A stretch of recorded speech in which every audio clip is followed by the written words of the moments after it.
A couple of years ago, we worked on a translation guide. Again, languages, translation, interpretation, that's another workshop that I'm hoping to do later this year. But what we find is it really behooves us, and we learned so much during COVID, to start with a glossary. And also, anybody that takes this course, I don't want to hear the phrase dumbing down, because what that really means is we are too dang lazy to figure out what really works, and we fall back on our own special language. Whenever I hear that phrase, you just see my hair burst into flames. Because if E.O. Wilson and other super brains can speak clearly to an audience about, like, quantitative physics or whatever, then we as stormwater managers should be able to make our glossary comprehensible to our aunts and our moms and our dads and our cousins. Did you have a question, Harper? Well, I think that bureaucrats tend to write really long sentences and they don't translate well. So I think your term dummy down might also apply to plain language using simple terms. So but back to your original question. Thanks, Harper. The plain language piece is a great place to start a glossary in any language. Also, each community has a different literacy level and different literacy issues. So, for example, there are Cambodian language speakers, there's some indigenous languages, Khmer, and they're not necessarily literate in their own language. And so that can be an issue. And so it really, this is where the audience research part, this is where this comes in. To understand and be understood makes our happiness on earth. This part about really understanding your audience, you can do it relatively cheap, almost free, and fairly easily. And we have done that.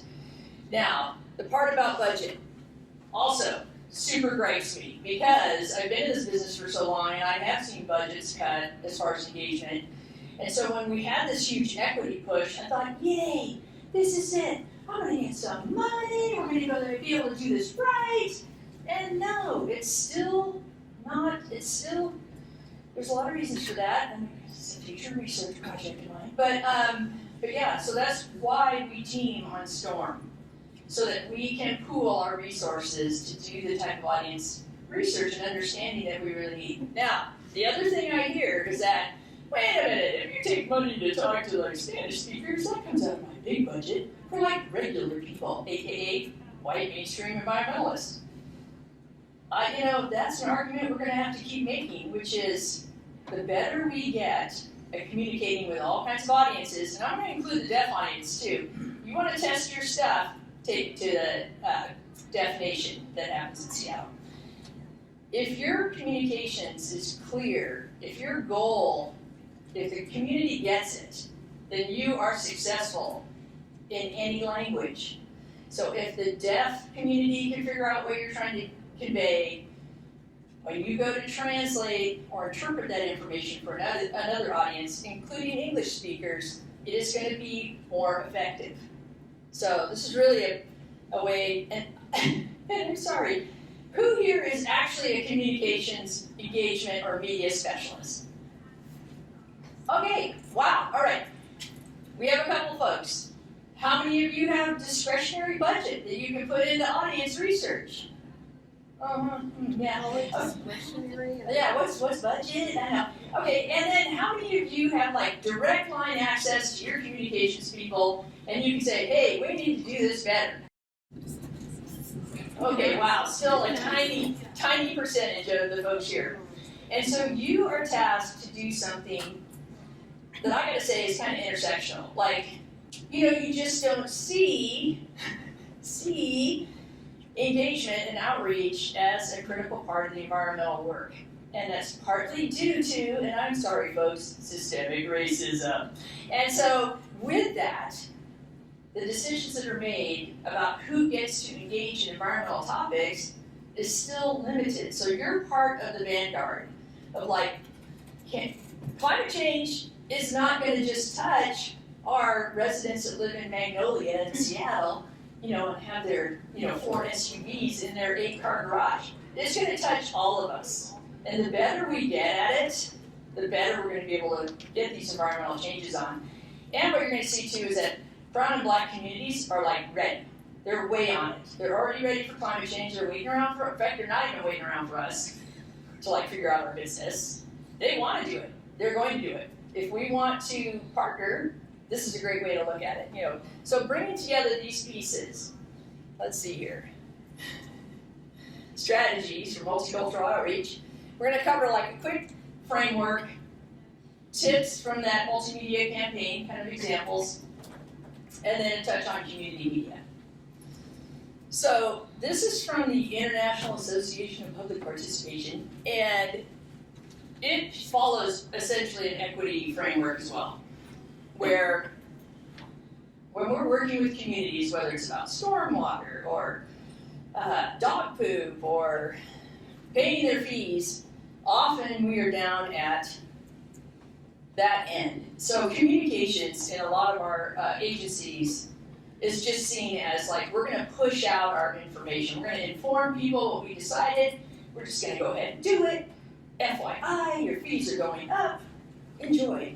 And then, you know, we move into like marketing a bit with our comms folks, because they're like, oh, I've got a communications background. I know how to do digital marketing, which does get to that digital data tool. But then you get the unwashed other people, such as myself, where you're stuck out doing outreach and engagement because they see that, you know, we really want to know what the community's thinking about this. We're not going to invest anything in that. We want you to do it like with public online tools, and we want you to go out and talk to people, but we actually rarely listen to what you bring back. So we have not, this piece is so rich for us to improve how we work with communities. We tend to undervalue and underrecognize that utility of engagement in our learning about audiences. Okay, so regionally, a lot of folks here are part of STORM, and they know that we use community-based social marketing. And the reason I love community-based social marketing is it is a framework for people that are scientists, engineers, technologists, that they can use and recognize. There is research. Get to know your stuff. You don't just come up with a question on your desktop and run out and do a science experiment. You actually do a bit of research and figure out where is this topic and what actual questions do I want to answer. Then we go into strategy, and from what you've learned from your research, you're like, well, I think, you know, we could try this and we could try that, and how are we going to measure it? You know, you're really thinking through the big picture. And then you're going to put it into action. You're going to implement it based on your audience. This research is your opportunity to really learn about your audience. Because we as humans share many of the same behaviors, regardless of our country of origin. Our brains function about the same way. We are littered with biases. We have habits that we do. And we know now from behavioral science that we can take advantage of a lot of that. We can apply a lot of our experience and knowledge and figure out how to, you know, get folks to, I wouldn't say do our bidding, but encourage them in the social marketing world to use we will use marketing tactics and strategies for social good. So as Tere said, she sleeps better now that she's, you know, doing community-based social marketing as opposed to Procter & Gamble selling you toothpaste or whatever. And then we evaluate. The evaluate piece can also be, in my world, kind of slapdash, but still usable. And so I tend to lean on qualitative. I don't have the budget time to do quantitative. Sometimes, though, regionally, we will pony up, like Puget Sound Partnership. We'll run a huge national survey to compare Pacific Northwest behaviors with the rest of the country. And it turns out, wow, we're like super environmental here, at least among the English-speaking population that they survey.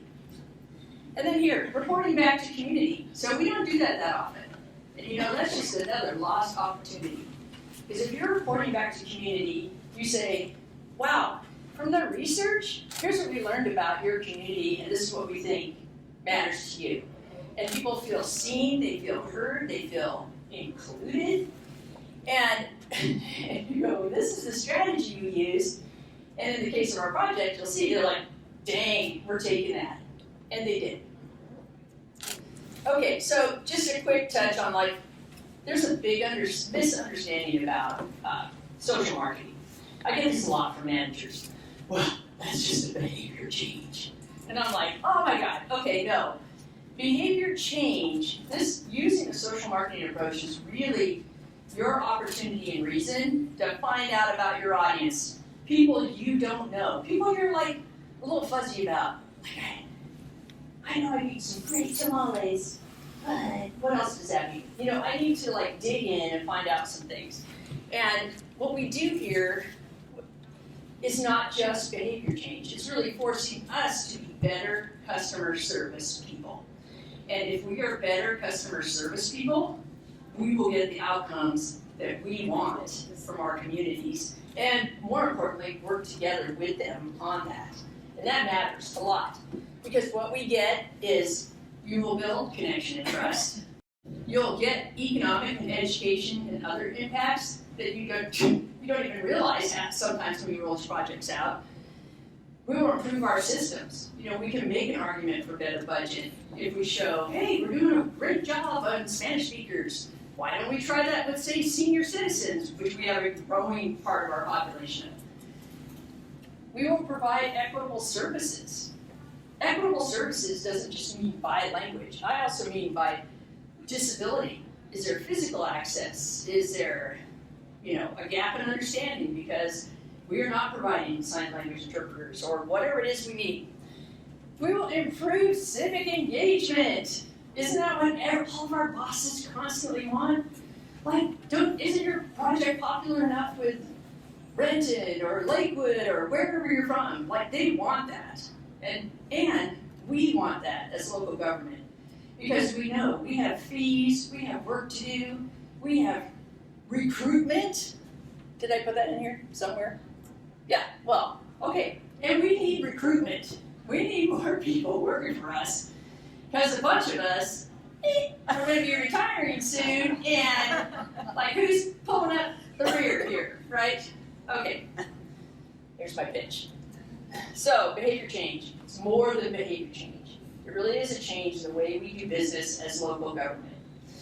All right, the research piece. So here's how you do it kind of cheap and really get informed.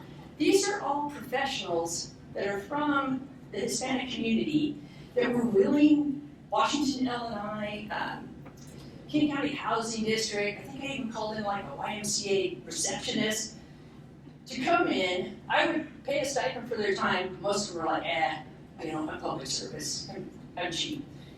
And we could interview them and really learn about our audiences. And then I could, you know, pull the notes together, pull together my impressions, and then interview them again, or a different group of them, to say, did I get this right? Am I nailing this audience? And as Tere said, at one point, I knew we had it on this particular project when we talked to quite a few people about cleaning, and super skeptical WSU professor who's Latino, you know, had just met me, and just like, so you think you know about us? Because of course I'm the only non-Latina on my entire team. And I go, yeah, I think we have a pretty good idea. I go, for example, a Latino man walks into his home. He hasn't been home in a long time. He opens the door, and he's hit with this wall of just Clorox smell. And he goes, oh, my mother, she loves me. Yeah. And then he goes, oh my God, okay, you got it. You saw me. And more on Clorox too. When we did, on the research part, when we did the, it's true? Yeah, okay. Clorox. When we did the post-event surveys and interviews, I could eavesdrop, my Spanglish is kind of shaky, but I could eavesdrop, and I have a clue that we have not done further research on about Clorox, which is, I think it's tied to, in Mexico, the uncertainty of the water quality. And so, because Latino moms are so concerned about the health of their family, they will just nuke the crud out of the whole house. Yeah. So, that's, anyway, future research there. Little tip.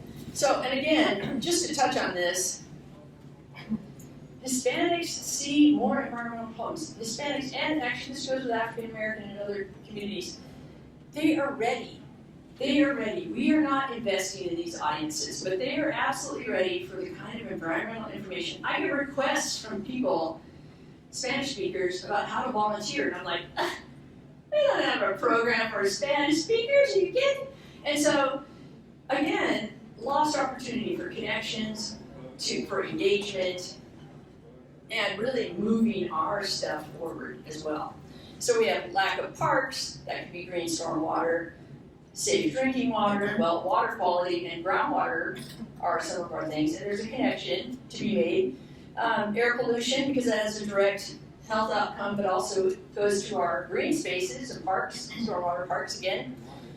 And of course, pollution, etc. So they're there, we're not. So we would use, this is a great qualitative tool, you're out at events. Again, this is a great place to use and abuse interns as well.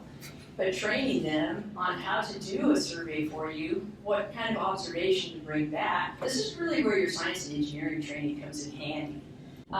Because you can eavesdrop or see what's happening or hear extra stories. That's where I figured out that young people in their 20s, especially in the Latinx community, were accidentally using like Ajax as Parmesan cheese. And also that they were familiar with the Mr. Yuck sticker because they're a generation before, and that's when Mr. Yuck was really big. And so it's just a great way, events are a great qualitative data tool. And I'll talk more about that in a sec here too. So we identified the decision maker after those interviews with those very nice other, Latinx professionals as being the mother in the household because she rules the cleaning house, she makes the body decisions, and she also oversees whatever her spouse or partner is doing it for work. If he is doing commercial cleaning or she is doing commercial cleaning, they quickly realize that a lot of the products they were using in the workplace were even more toxic than what they were using at home. And it just lit up the community as far as, wait a minute, we need to know this information. We need to be in control of this information and to protect our key value, which is our children, our children's future, and our community. And you'll see that in a lot of, especially immigrant refugee communities, because they worked their tail off to get here. They did not come over here just to shop at Walmart. They came here because of the promise of jobs and a better future for their children. That is just a huge value for us in the environmental field to hook our little wagon to and use that in our campaigns. So, moms. We were mobbed by moms. That first spot with Gavelitos almost getting poisoned. Oh yeah. Oh my God, we released that and we had a booth with the actors, pictures, and we were right across from Univision where everybody's getting their selfies with the famous, at least locally famous newscasters. And then pregnant moms are dragging other friends and grandmothers over to our booth going, you need to know this. I mean, they were forcing other mothers to learn this stuff. That's first spot. We've never had a spot like that hit so well based on our research that we did. And the telenovela was pretty awesome. So the messages. So again, I love research because what it does, in this particular project, we were told, here's the goal. You need to get more people of color to show up at our hazardous waste disposal facilities. And I'm like, let's do the research. So we did it, and we tested the messages, and it turned out, in this community, what, are you crazy? I'm gonna get rid of this stuff I pay good money for? No, I'm gonna use it up, or I'm gonna give it away. And so our project got kind of downgraded because we weren't hitting the goal of the disposal facility. However, with the community, like I said, it lit the community up. This is important. We didn't realize these are we didn't really think that these are chemicals. I still see this need in English-speaking audiences as well. We have actual scary chemicals in our home that we could really mess ourselves up with.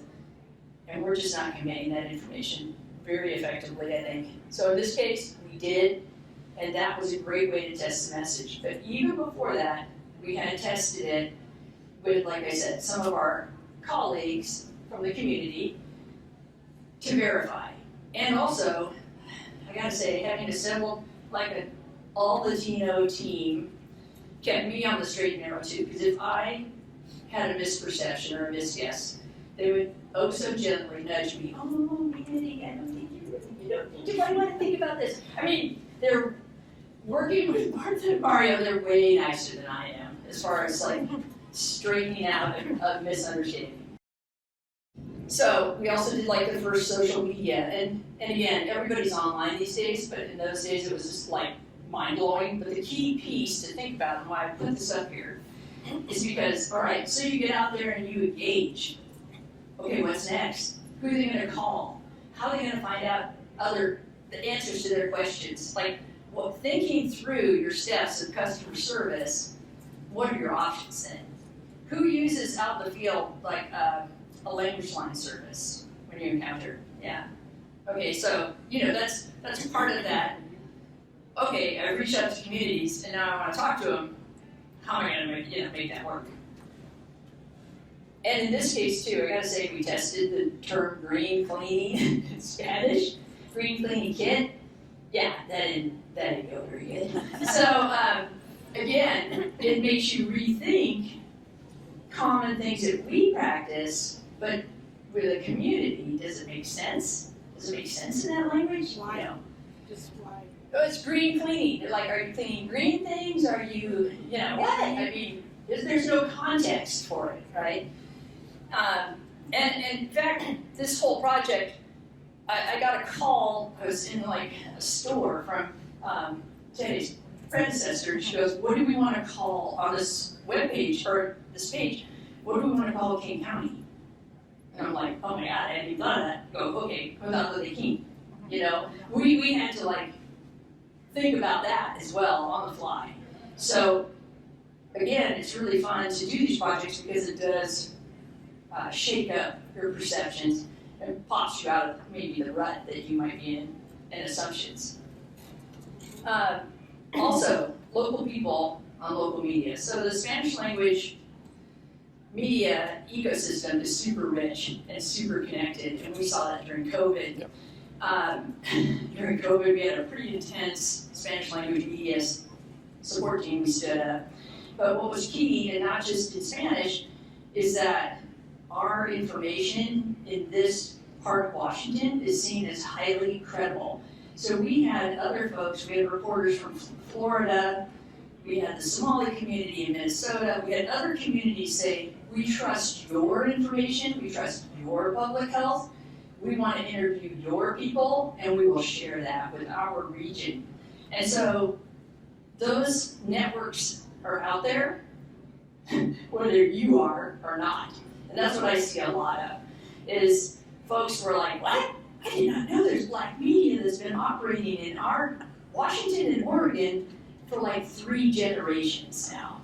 You know what I mean? So if you're not in the community and you're not picking up those media pieces, they just go right by us, as a lot of our community resources do.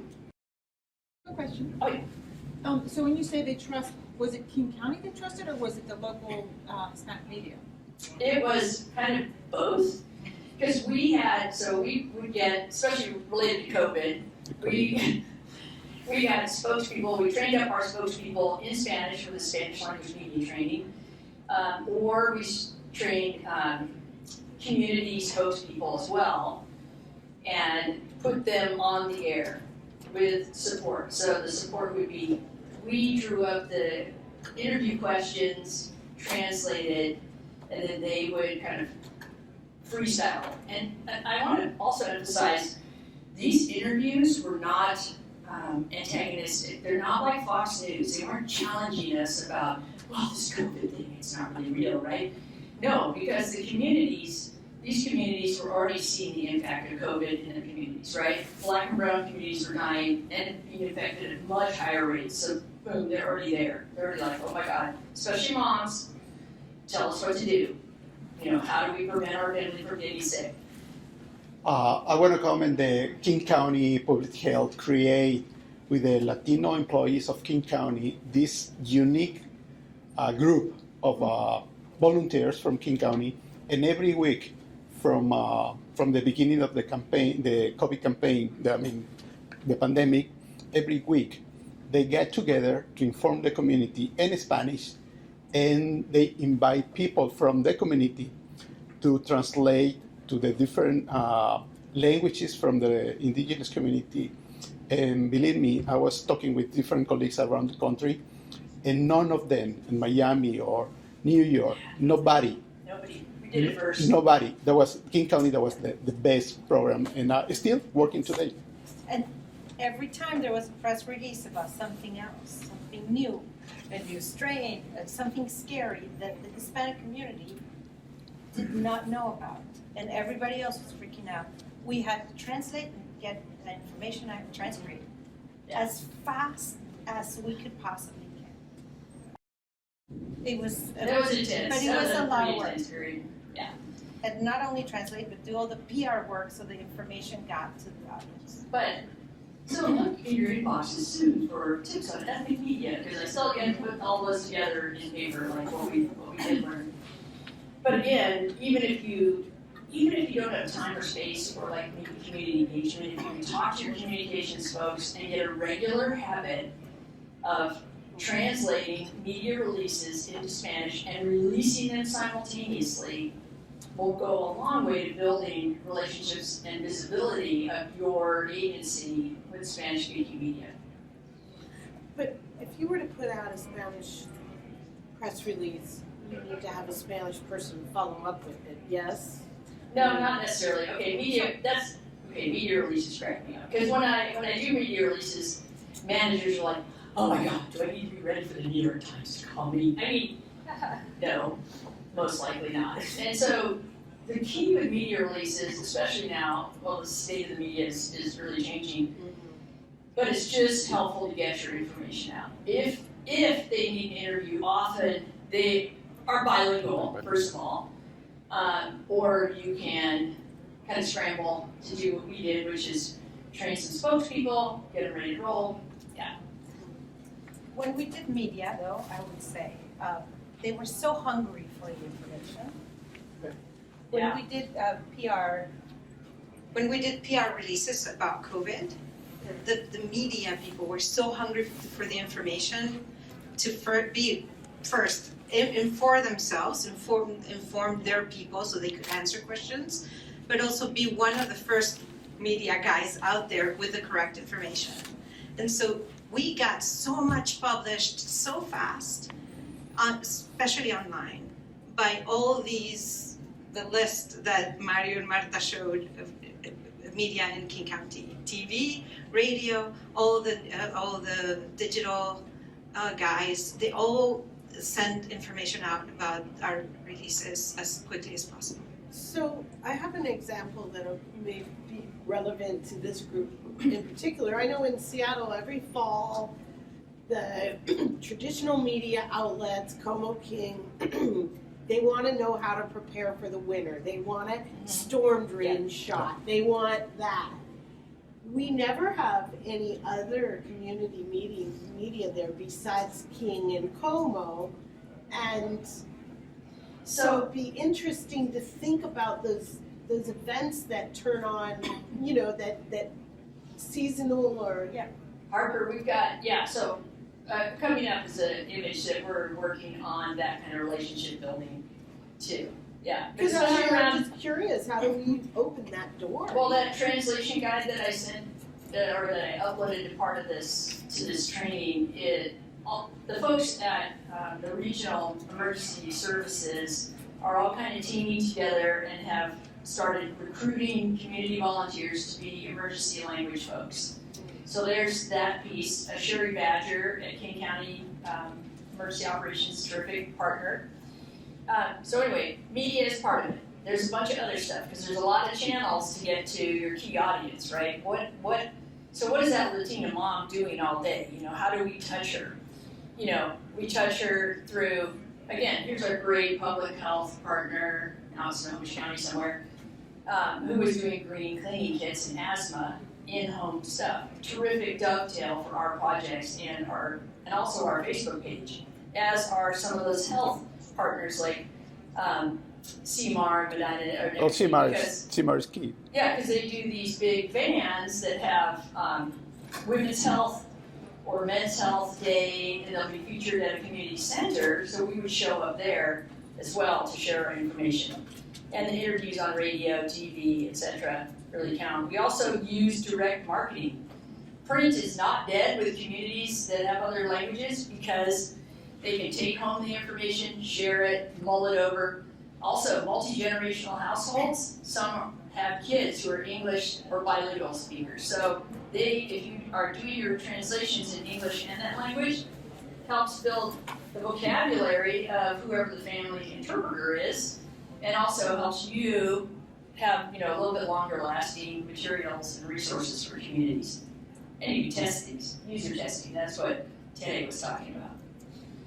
And we went to where the community is. So there are like business events that are quinceañera focused and things that you just would not hear about unless you went through somebody like Bridge Latino to say, okay, what are the events that are happening here that are totally not on our radar? Oh my gosh, and I gotta say, there's a lot of them too. And then, again, we used a booth as a key informational transfer channel. So here we have tangible, hands-on examples of what these products are. We have little eyeball level type of information so kids can look and feel. Experiential information is stickier. People are going to remember it better. We had, again, grandmothers and moms dragging their kids over to say, pay attention, danger, poison, this is the words I want you to look for. So it was super helpful, and at the same time hiring bilingual interpreters to give surveys. Okay, my kind of lame surveys I learned from, but there was good information. And so I could give surveys and eavesdrop and find out more about what the community was talking about, thinking about, and feeling about this topic. And they were talking about it. Actually, we had really great, there's two key things on these, and I can't remember the factor. One is non-memory assisted, the other one's memory assisted. So if you show people an ad and say, hey, you remember this, some percentage will positively, oh yeah, I saw it, But if you just say, what kind of information have you seen about this product? And if they mention your ad, you're like, boom, okay, that was good information, it was sticky. Or if they remember the key message, so again, asking those open questions to find out. In this case too, it was fairly affordable. We used small incentives, but it's so worth it, especially if you can understand Spanish.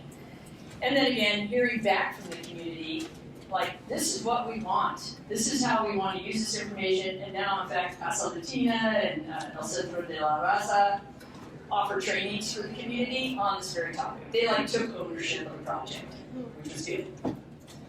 And then ethnic media, why your folks need to be there.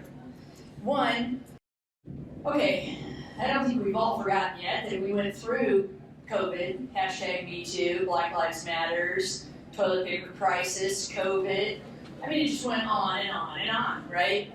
And this image is actually a representative of what happens when you work with and build relationships with community service providers and community media. So Alex Garland and Marcus Green, who runs one of the large African American papers, The Emerald, they gave me permission not just to use this, but to modify the photo the way I did. So, you don't get that every day. And that was because of the COVID work that we did, reaching out to folks. And again, I want to just emphasize, 1/3 of Black and Hispanic adults say that they trust local news, because they know those people. They live in those neighborhoods. If you want trusted info, that's it. But less than 1/4 trust national news. So that's why it's worth thinking about local media. And these are a bunch of our folks and interviewees from that intense COVID time. Look, they all look fresh. This is before we ground them down to dust. And then here, African American media. Tony Benton said, we shape our perception with people who are different than us. There's a reason ethnic and community media exists, and that's because mainstream media has not been serving these communities and telling their stories in a way that they want and recognize them. they're here and we're not there. So, something to think about. And again, here, okay, back to that, Harper. So we had a meet and greet with community and ethnic media and emergency operations, city people, state people, all kinds of people came to this. Some made relationship working projects on the spot. And, again, we love to do these things because people find out about different media that are covering their area or interested in environmental topics. And I think, and here we go, another one of our media. Omari Salisbury is one of the guys who, because of his coverage of Black Lives Matters, his media won several Grammys and was recognized for journalism. And he says, to bring government and community closer is to partner with outlets that communities trust. So again, whether it's community media, community service providers, nonprofits, that's just a great place to learn and connect. And again, thank you to Tere, Carral, Sanchez, Mauricio, Zavaleta, Mauricio, Mauricio. Thank you all.